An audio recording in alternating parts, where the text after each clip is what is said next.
Hello दोस्तों, नमस्कार। आज हम जानेंगे कि सीरीज कंपोनेंट क्या होते हैं। दोस्तों ये है हमारे पास मल्टीमीटर, जो कि मैकेनिक कंपनी का, इसका मॉडल नंबर है B119, जिसे हम यूज करते हैं रेजिस्टेंसों की वैल्यू मापने के लिए। चलो दोस्तों, आज बताते हैं आपको सीरीज कंपोनेंट क्या होते हैं। दोस्तों इसमें सीरीज कंपोनेंट के बारे में बताया गया है, पैरेलल कंपोनेंट के बारे में आपको कल बताऊंगा, क्योंकि इस पर इतना ही कुछ लिख पाया था मैं। चलो करते हैं वीडियो को स्टार्ट। चलो दोस्तों शुरू करते हैं। हम सबसे पहले देखते हैं सीरीज कंपोनेंट क्या होते हैं। दोस्तों इसमें लिखा हुआ एक ही लाइन में लगने वाले कंपोनेंटों को सीरीज कहलाते हैं। दोस्तों एक मान के चलो, एक सीधी लाइन में जितने भी कंपोनेंट आपके लगे होंगे वो सब सीरीज में कहलाएंगे। जैसे कि हमारे डिस्प्ले सेक्शन, जो कि 4G हैंडसेट होते हैं, उसके डिस्प्ले सेक्शन में जो एलईडी लगी होती है वो सब एलईडी सीरीज में लगी होती है। जैसे आप देख सकते हैं इस तरह से, इसका ए यानी एनोड और के कैथोड लास्ट में होता है, ये सारी सीरीज में लगी होती हैं।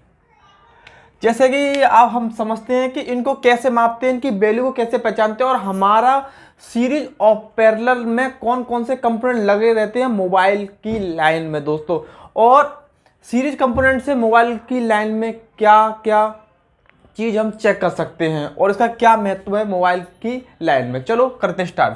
जैसे दोस्तों ये है, हमने मान के चलो हमने 3 रेजिस्टेंस ली, तीनों रेजिस्टेंसों को हमने 1 बाय 1 करके सीरीज में लगा दिया। जैसे R1, R2 और R3, आप देख सकते हैं तीनों ही रेजिस्टेंस सीरीज में लगी हुई है। दोस्तों तो इसका हम वैल्यू कैसे मापेंगे, जैसे आप जान सकते हैं ये हमारे पास 1 किलो ओम्स की, दूसरी है हमारे पास 0.5 ओम्स, तीसरी है हमारे पास 0.5 ओम्स।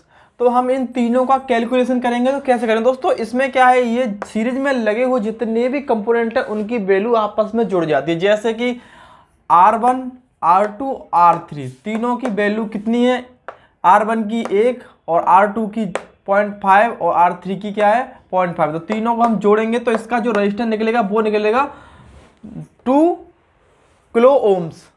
इस तरह से सीरीज में लगे हुए कंपोनेंटों को हम इस तरह से मापते हैं। दूसरी बात, जब भी आपके 4G हैंडसेट में डिस्प्ले के सेक्शन को आप बनाते हैं, ये सारी एलसीडी सीरीज में लगी होती हैं। यदि इसमें से ये वाली एलसीडी यदि ख़राब हो जाएगी तो जो करंट हमारा यहाँ से फ्लो होगा, जो करंट ऐसे करके फ्लो होगा फिर इस तरह से फ्लो होगा, तो यहाँ पर आके वो करंट रुक जाएगा, यानी यहाँ पर रुक जाएगा, फिर हमारी एलसीडी काम नहीं करेगी, ना ही हमारी लाइट जलेगी। इसके लिए हमें इसे निकाल कर इन दोनों कनेक्शन को सीधा ऐसे करेंगे तो उसके बाद ही हमारी लाइट जलेगी, क्योंकि ये सीरीज कनेक्शन में सारे कंपोनेंट एक ही लाइन में लगे होते हैं। और मैं बताऊं रेजिस्टेंस का क्या काम होता है। दोस्तों रेजिस्टेंस का काम होता है करंट को कम करके आगे भेजना। और हमारे मोबाइल में क्या इसका महत्व है जानते, जैसे ये हमारे पास CPU है, आप जानते हैं CPU का रेजिस्टेंस 500 ओम्स होता है। जैसे ये हमारे पास एक डिस्प्ले कनेक्टर है, ये हमारे पास डिस्प्ले कनेक्टर आप देख सकते हैं इस तरह से।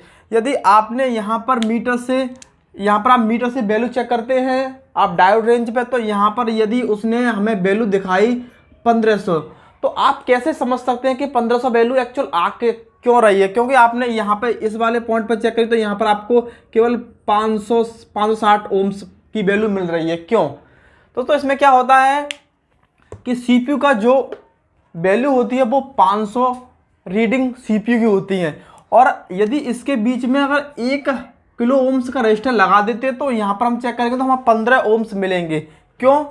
क्योंकि 1 किलो ओम्स में 1000 ओम होते हैं। मैंने अभी बताया था सीरीज में लगे हुए कंपोनेंटों की वैल्यू आपस में जोड़ दी जाती है। जैसे कि यहाँ से हमें 500 CPU से मिलेंगे तो ये हमारा हो गया R1, और इसी लाइन में यदि हमारे पास एक रेजिस्टेंस और लगी जो कि 1 किलो ओम्स की है, तो इसे हम ओम्स को कन्वर्ट करेंगे तो 1000 ओम्स हमारे यहाँ पर हो गए।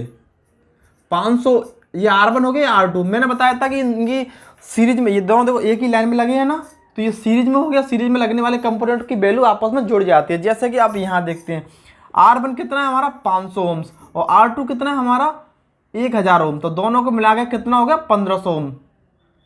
आप इस तरह से हम चेक करते हैं कि ये जो सप्लाई है वो कहाँ से आ रही है।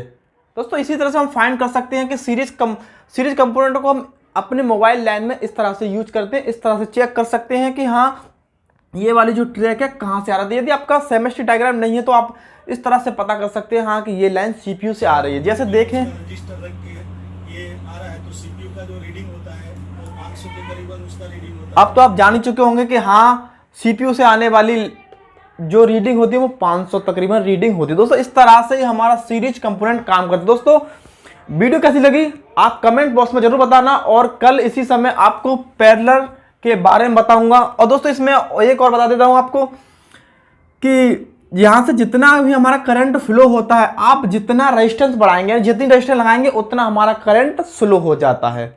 जितनी आप रेजिस्टेंस बढ़ाएंगे उतना हमारा करंट स्लो हो जाता है, और इसका काम ही होता है करंट को कम करके आगे भेजना। जैसे कि ये हमारे पास सिंगल सड़क है, आपकी गाड़ी की स्पीड है 100 की। यदि आपको ब्रेकर दे दिया जाए तो यहाँ पर जब आप जाओगे तो आपकी गाड़ी की स्पीड है यहाँ पर मिलेगी आपको 50 की। इससे आगे अगर एक और ब्रेकर थोड़ी दूर बाद ही तो आप जब यहाँ पे जाओगे तो आपकी यहाँ पे स्पीड हो जाएगी 20। फिर एक और ब्रेकर दे दिया है तो यहाँ पर आपकी स्पीड है 10 की। तो देखो आपकी स्पीड घट गई ना। इसी तरह से हमारे वोल्टेज भी घट जाते हैं, जितनी आप रेजिस्टेंस बढ़ाओगे वोल्टेज उतने ही कम हो जाते हैं। और दोस्तों आखिर में मैं इसका प्रैक्टिकल भी आपको बताऊंगा कि ये दोनों की जोड़ के कितने वोल्टेज बढ़ते हैं कि नहीं, रेजिस्टेंसों को जोड़ने के बाद बढ़ते हैं कि नहीं, क्योंकि मैंने इसमें थ्योरेटिकल आपको समझा दिया, प्रैक्टिकल भी आपको दिखाता हूं। चलो वीडियो में एंड तक बने रहना, तभी आपको ढंग से समझ में आएगा। दोस्तों देख सकते हैं ये मेरे पास मीटर है। यदि मैंने आपको थ्योरेटिकल समझा दिया, प्रैक्टिकल समझाता हूँ कि ये दोनों रेजिस्टेंस सीरीज में लगी हुई हैं। आप देख सकते हैं आपस में जुड़ी हुई हैं, एक ही लाइन में दोनों ही रेजिस्टेंस लगी हुई हैं।